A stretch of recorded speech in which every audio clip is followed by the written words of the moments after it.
Hi, my name is Kara Coolidge. Today I'm going to be discussing the ongoing issue with obesity in the United States. What most people do know is that obesity is defined as one being overweight or weighing above the healthy limit.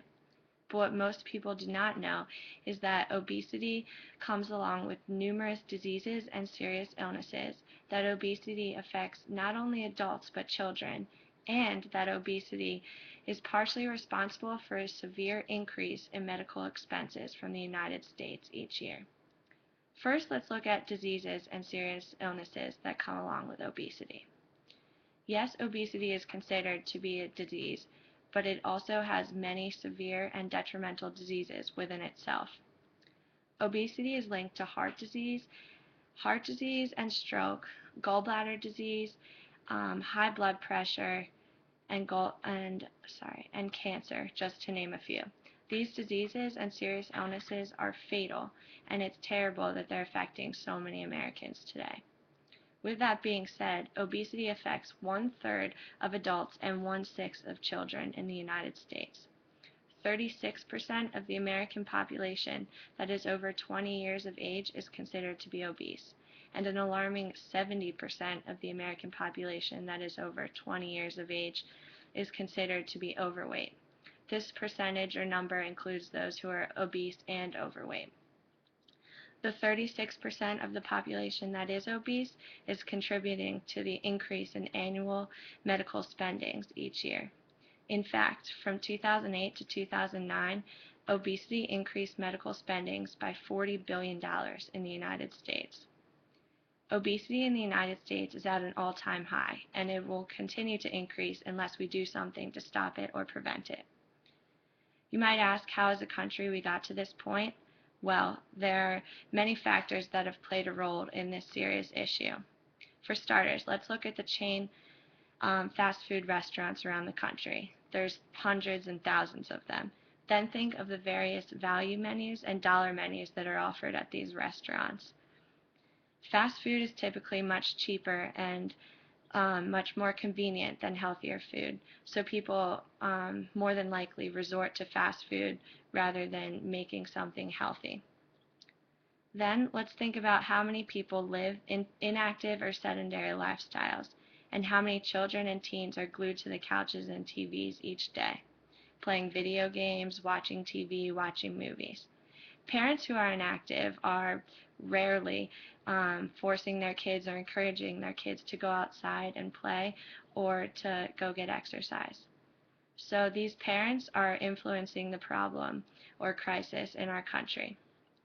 It's now safe to say that obesity could be considered an epidemic, not just a problem or crisis. Researchers have found that people who are 40% overweight are said to live half as long as those who maintain a normal or healthy weight.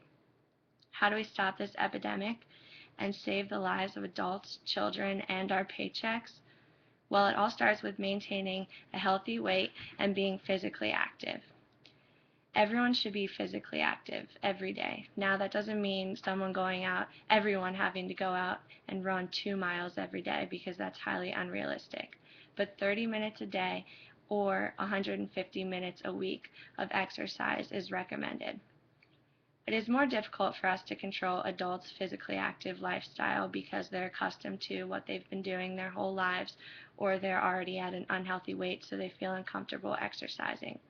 But where we can start is by controlling children, teens, and young adults' physically active lifestyle.